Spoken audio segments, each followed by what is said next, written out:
get an opportunity every few weeks generally on a Wednesday morning to share a few minutes with Coach Pete Coulson on News Radio 1310, KLIX, and newsradio1310.com.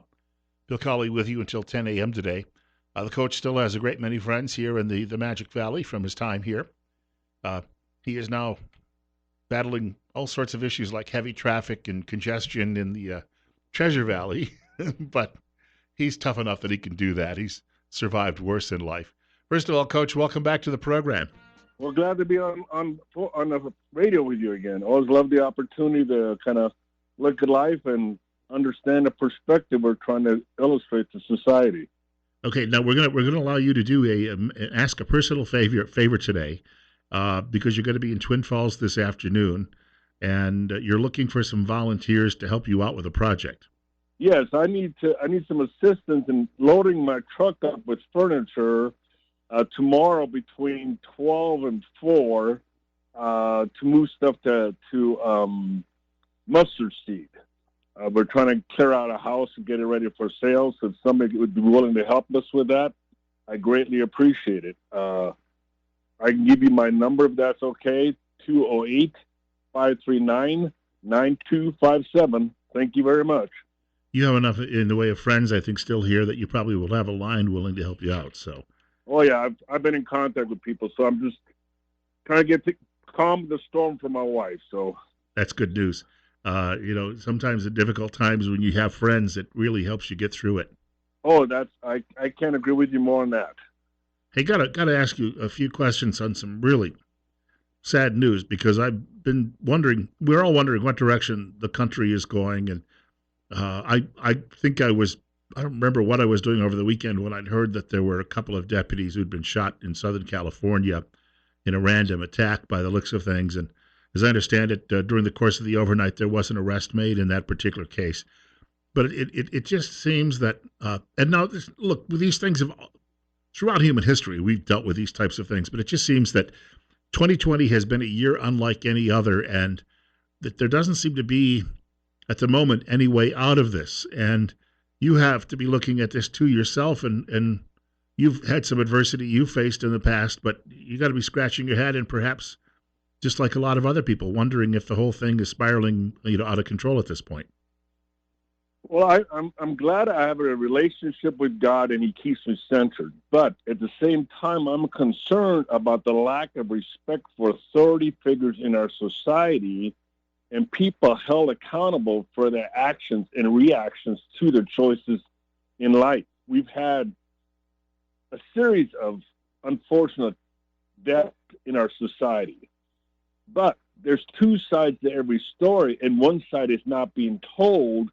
And so we tend to elevate people because they've been killed, but not for their poor choices. Now, that's just a very problematic perspective for me. I have seen, though, hints of this in the past. I'll cite a couple of historical examples. In the 1960s, there was a legendary hockey coach named Punch Imlach, and he, at the same time that Lombardi was coaching football, he was pretty much like Lombardi was over in the sport of hockey, 4 championships in 7 years. But by the 1970s, he moved on to coach another team, and he just couldn't deal with these younger players who'd come up in the late 1960s, and long hair and anti-authority, and he was not a successful coach any longer. And I saw it as well in high school, where my high school football coach had some undefeated seasons before I came along. By the time I got there in high school in the mid to late 1970s, those were long in the past, and guys used to make wisecracks about him. He was one of the few guys at the time that had a flat top haircut, and the players behind his back would make wisecracks about his looks and the like. And but we seem to right the ship during the 1980s, and things got back to, I think, somewhat of a more normal look in this country. And yet, all of a sudden, in a matter of 6 months, we've seen a reversion back to the way it was in the 60s and 70s, maybe even worse. Yeah, I'm puzzled just by all this demonstration, all these athletes seeking social justice, but not putting any money to help resolve some of that. They've got wealthy homes, they've got several homes, got a lot of money, but they're just trying to use a platform, but I don't think sports is the platform to do that. Or if you're going to do that, take a year of your salary and go to a local community and invest in the lives of those people. That's not done anymore. We have a big bark, but we have no bite. Yeah, I think back to an athlete, and he was not necessarily maybe the most respectful guy of authority as well, but Jim Brown at least did those things Right. when he was a young man. I think he's well into his 80s now, so it probably isn't quite as active, but you saw that among these people, and a fellow like Muhammad Ali, whether people liked him or not, he ended up trying to do his best to put some of his fortune into these areas where it would help. And again, we see a lot more self-absorption any longer among athletes. Yeah, people they have an opinion, but they don't set forth an example to validate their opinion, if that makes any sense. It just seems like they want to say, well, we're so oppressed. Well, if we're that oppressed, where can you make a difference? And I think you have to do that one person at a time. I listened to Herschel Walker, and I appreciate his message about, there's not a perfect person on this earth. But let's respect the people for their role in society, and let's come together, putting aside our differences, come back to our commonality to value people in the country we live in. And that seems to be a forgotten art. Well, we can easily point the finger at BLM and Antifa, but you know from your own experience refereeing ball games, and I have heard this as well from Pastor Bear Morton, who's also a referee for high school sports, and I've heard it from some folks as well in local law enforcement who sometimes, they have the duty at a game sometimes where they're there just as an observer to kind of keep order if anything gets out of hand. But all of them have been telling me that for the last several years, they've started to see a decline in that respect for authority. So it's not any particular ethnicity, and it's not any particular group. It seems to be across the board. It's human nature, and we're possessed with selfishness. We're all about winning and not about learning, and that's why I came up with my concept of the Lifesaver. I wanted to find something to get the message across to people as they yell at me what this is all about. We're here to save lives, and what I mean by that, we're here to model life for young people so they become responsible, effective citizens in their local community. Because my theory is you never lose, you either win or learn, which is a win-win. And 0.1% of those athletes will make it in any kind of profession or to the next level, but 100% have to live life. And so we instill in them values of respecting authority at all levels. As a coach, let the coach coach, let the player compete, let the ref correct, and let the parent cheer. And leave it in that order so the child understands to take directions from different people, because that's what instills the ability to be a critical thinker. What sort of feedback are you getting? Because I don't think we've seen some of the anger that has been in professional sports or even at the college level. I don't think we've seen it seep down to the high school level. But what you still talk to a lot of people in coaching. What sort of reaction are they getting? It's a challenge at all levels because so many parents want their athlete to succeed that they will buy off poor decision making by the child. Meaning, if they get caught for drug or alcohol situation, they're willing to buy a lawyer off so the kid gets off without any consequences. It's hard to. Coaches have to figure out, okay, what battles do you fight to make the child successful? And I'm a big believer. If you do a wrong, you pay the piper. If you choose to smoke and break the rules, you're not going to play. And that's the dilemma these coaches are up against, because the parents will just get on their kitchen sink and just yell at that coach saying, hey, he's the best player. Well, but he's not the best person. And my job is to create the person first, player second. And parents tend to forget that. When I was a teenager, my parents divorced, and it was not a pleasant experience. However, they were only living a few blocks away from each other after that, and So there was, the diner was a popular meeting spot for people in town, and they would run into each other. And I discovered very quickly that even though that they were no longer married, that I couldn't play one of them off on another, because if I was in the diner and one of them said, "Well, he did this," and pointed at me, I got scolded by the other parent, and they continued to back each other up as parents. It's a They came from a different era. I understand that, but it shows you that even after going through that mess of a dysfunction in a family, that they all still did their best to try to raise children to do the right thing. I mean, I wasn't going to get any slack from anyone, despite the fact that they may no longer have gotten along themselves. Yeah, I went through an ugly divorce, and I still paid a piper for that one. But that is so important to model the ability to as conflict resolution. And I have a strained relationship with my daughter because of it. But it's so unfortunate. But that's the thing that happens in society. Everybody always wants to be right, and if you're always right, you never learn. And kids have to learn to be resilient in the process of these journeys in life. If you try to keep kids away from pain by using blame, you're never going to win. And that's what tends to happen a lot. I can remember one time telling my mom about something my dad did, and I was unhappy with him for having done it, and it involved some discipline. And she looked right at me and she said, "Good." Yeah. Well, mom and dad always backed each other. And I knew if one said it, the other one's going to hear the same thing. And, I appreciate it. Tough love with practical guidance.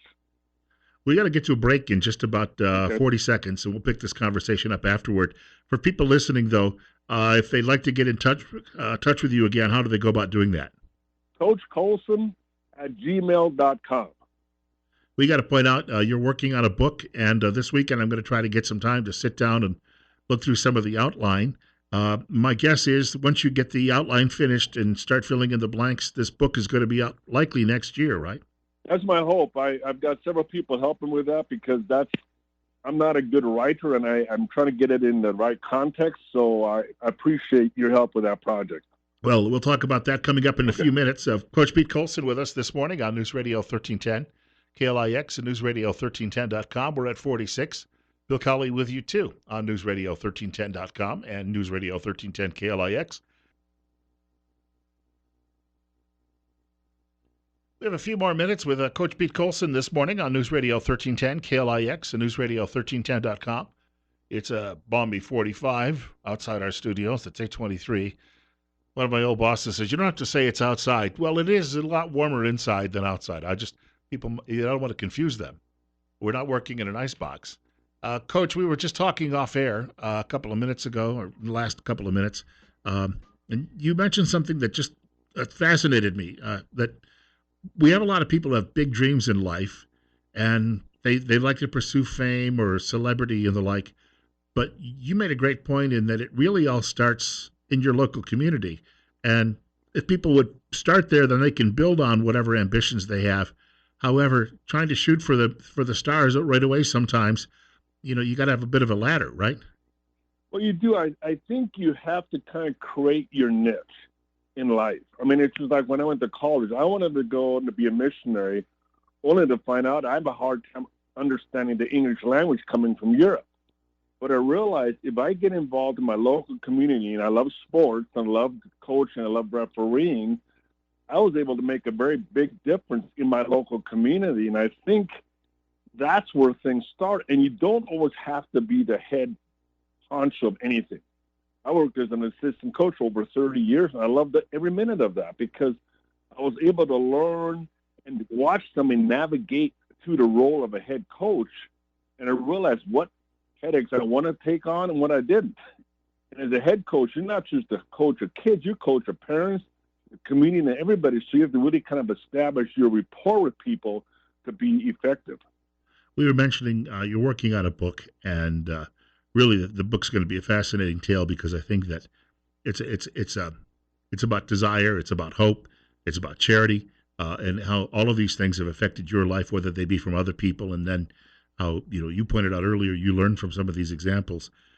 But your speaking appearances, you're still doing those, I think, occasionally. And Yeah, I've got some coming up in a couple of local schools here in the area, and so yeah, with the COVID thing, there's always some kind of a protocol you have to make. So I'm just kind of work through the best I can and keep my itinerary available for people that are wanting me to come speak to them.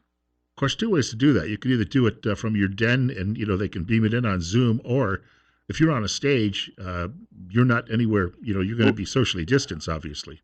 well, I'm not thinking. I mean, I don't mind Zoom, but seeing body language, seeing kids, seeing parents in person is so more effective because then you can kind of have those one-on-one conversations that kind of hit the next maybe presentation, whatever. I think personal contact is such an important aspect in the growth of a person.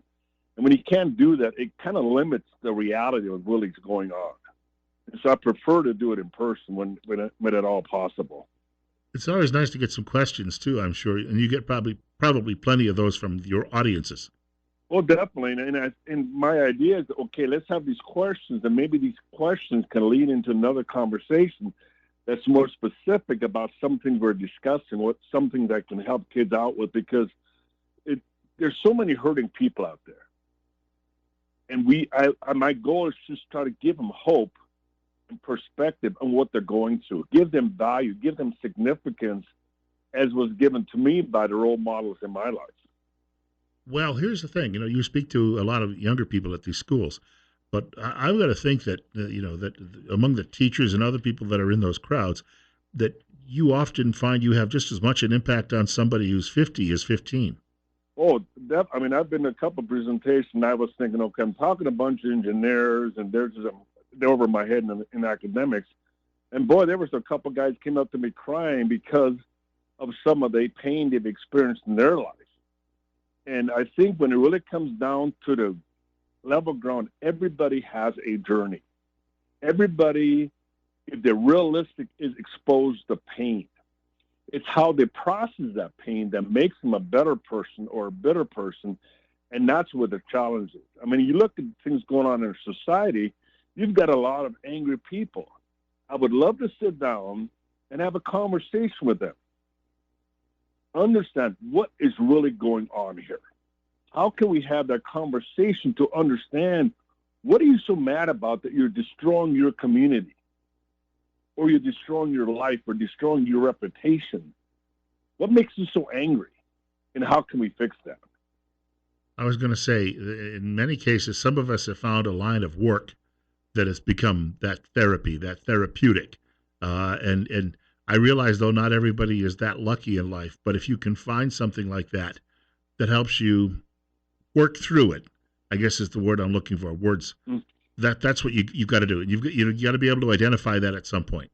Yes, you do. I mean, I think that's what's so. I'm so appreciative of the people in my life because they've given me tools. And I think a lot of young people, if you go outside your own shell as a young person, do some community service, and see other people of your same age group struggling through life, it makes you more empathetic. And that's what's lacking. These people that are distraught, there's no empathy. It's all about, oh, you owe me this, or it's all entitlement. No, you're not. Everybody, you look at all these people in government, everybody has had to work through something to get to where they are, and it wasn't easy. And that's what's so shocking about some of these people that have been so successful, that they're so quick to jump to in social justice as rather, okay, this is how I made it. This is what I did to overcome some of these obstacles, rather than blaming society for all of its problems. Coach, always good talking with you. We'll do this again sometime soon. Okay. God bless you, my friend. You Thanks too. for your time. Have a great day. I'll give you a call when you get in town. All right. Thanks. Okay. You betcha. God Bye bless. bye now. 8:30 on News Radio 1310, KLIX at newsradio1310.com. We're at 49. Hey, on our way into the low 90s today, and it looks pretty nice through the rest of the week. There's a very slim possibility of rain on Friday.